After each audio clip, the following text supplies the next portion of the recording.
Okay, so as you wrote these down, what do you notice is different about the start of multiplying fractions that we do not have to do that we had to do when we added and subtracted fractions?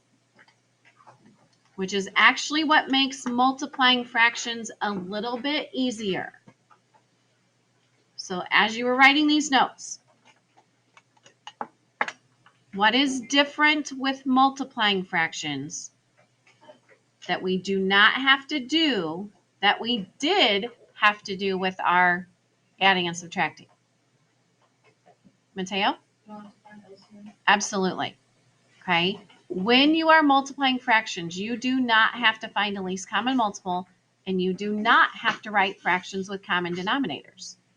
Okay. So all of that is only for adding and subtracting. When you are multiplying fractions, you have to make sure you just have numerators and denominators that you're multiplying. Your denominators can be different, and that is completely fine.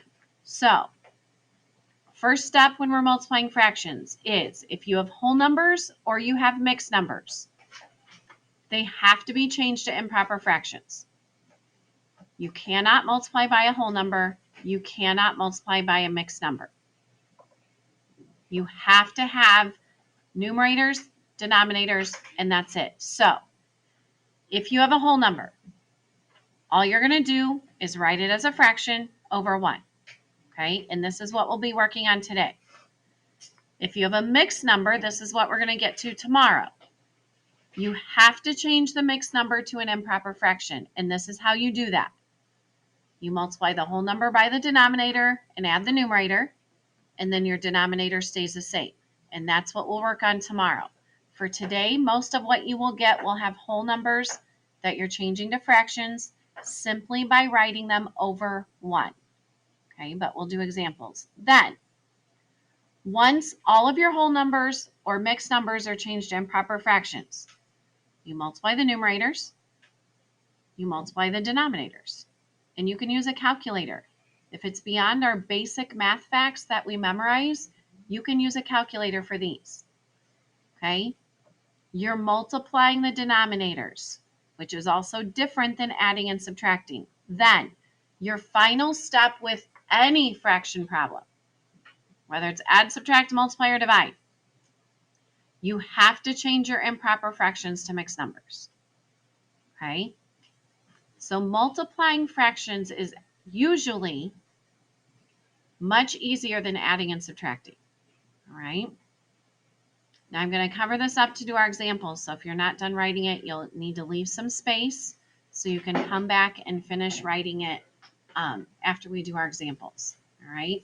It is very important that you write the examples with the notes. That way you always have something to go back and look at. Right? So another thing you're going to notice different about multiplying than adding and subtracting. When we added and subtracted fractions, we wrote them one on top of the other, like vertically, up and down. When you're multiplying and dividing, you're going to write it horizontally, going across. So, if we had 10 times 4/5, okay, so write that first. You'll always write your original fraction. What about this problem causes us not to be able to multiply yet? If you look at step 1 of the notes that you just wrote down, why can't we multiply this yet? Mason? Yes. You cannot multiply by whole numbers. The 10 needs to be an improper fraction. So when you go to multiply, you have to just have 2 fractions. So what do we do with our whole numbers to turn them into improper fractions? You wrote it on your notes. What do we have to do with our whole numbers to write them as improper fractions? Dominic? Yep. You're going to put the 10 on the top. Denominator becomes a 1 because 1 goes into 10 10 times. So 10 as a fraction is 10 over 1. Your second fraction was already just a regular fraction, so you leave it alone. Right? All whole numbers have to be changed to fractions. So 10 becomes 10 over 1. Any questions about how I got that? Then you're on to step 2 and step 3. Multiply your numerators. Again, you can always use a calculator if you need to. Multiply your denominators. So you would get 40 over 5. Okay. Then you have to change your improper fraction to a mixed number. Now, I've told you this with adding and subtracting. You eventually will not have to actually do the division. You'll be able to figure it out in your head. But what we're doing to change an improper fraction to a mixed number, just like we did with adding and subtracting, you're taking 40 and dividing it by 5. Okay? And 5 times what will get us close to or exactly 40? Mateo? 8. 8 is your whole number. And when you finish that out, you have nothing remaining. So 8 is actually the answer. Because 5 goes into 40 exactly 8 times with nothing left over. So 10 times 4/5 would give you 8.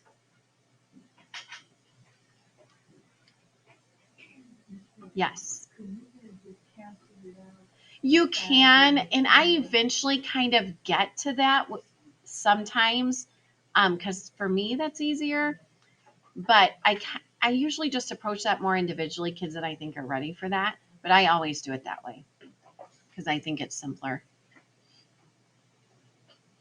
Because then you have smaller numbers that you're multiplying by. Other questions on that one? Okay. Another one to look at. If we have 2 times 3/4.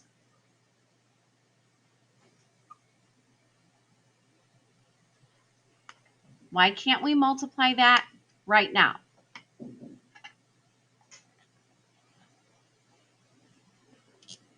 Justin? 2 is a whole number. Okay? You cannot have whole numbers or improper fractions.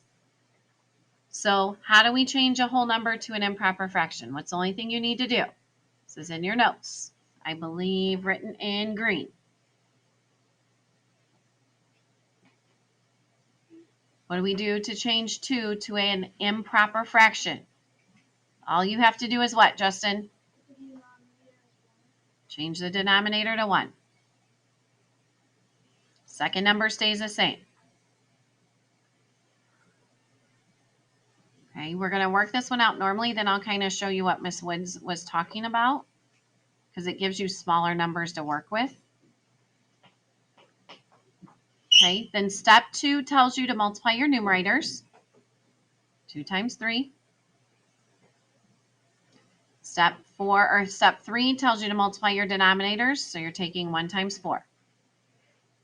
Okay, but at this point we're left with an improper fraction. So you have to change your improper fraction to a mixed number. Again, a lot of you will start doing this in your head. But what you are doing is taking 6 and dividing it by 4. 4 goes into 6 one time, and then you have a remainder of 2. So 1 is your whole number, 2 is your numerator, denominator stays the same. So 1 2/4.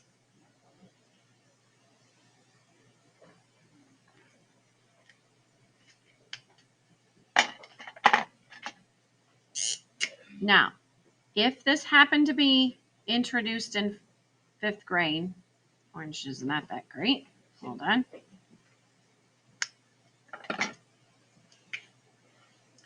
Because, like I mentioned a few times, until last year, we've always taught you to reduce. So a lot of times when multiplication is introduced or division is introduced, cross-reducing is also introduced. Now, if this does not make sense, don't stress about it. You can always look diagonally across from each other and see if they have a common factor. Okay, 1 and 3 don't have a common factor besides 1, so that doesn't change anything. 2 and 4 do have a common factor. Okay, 2 goes into both of those. So before you even multiply, You could reduce 2 and 4 by 2. So you could take 2 and divide it by 2 and get 1, 4 and divide it by 2 and get 2. Then when you multiply, you get 3 halves, okay, which is just the reduced form of 6/4. Then when you change it to a mixed number, you get 1.5. So if you reduce within your problem, it gives you the reduced answer. Okay, but 1 and 2/4 would work also. The cross reducing sometimes is helpful when you have really large numbers, just because then you're working with smaller numbers. Questions on that one? And we're going to look at one more example.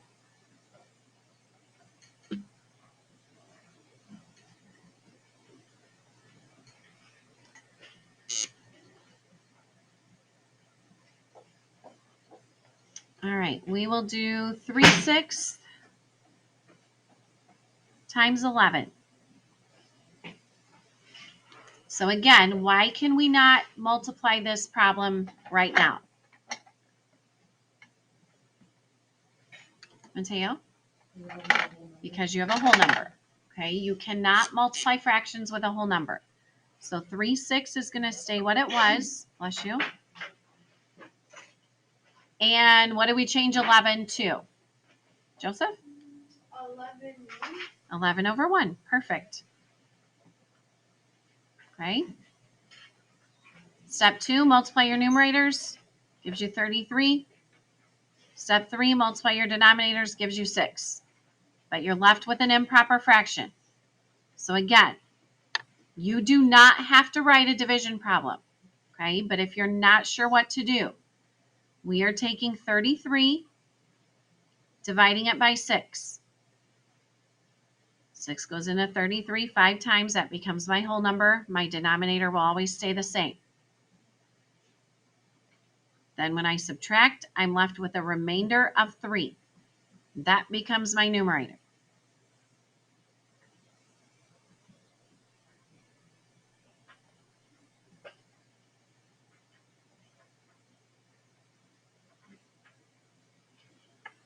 Any questions? Tomorrow we'll get into where we have a fraction times a mixed number, but the questions you have today will be fractions times whole numbers. So all you're doing is putting the whole number over 1, multiplying numerator, multiplying denominator, and then if you have an improper fraction, you have to switch it to a mixed number. Your final answers cannot be improper fractions. They have to be changed to mixed numbers. Questions? Okay, then what you're working on today is the Canvas assignment for 4.2. When you get that done, which that should definitely be finished in class, there is plenty of time to get that done here. Then you need to start looking at your K1, 2, and 6. If you look into week 5, K1, 2, and 6 carries over to Monday, Tuesday, and I think K13 is added. Okay? K1 and 2 are pretty quick, like this assignment. So when you are done with 4.2, I keep switching those. When you're done with 4-2, you need to be working on the K IXLs that are starting today.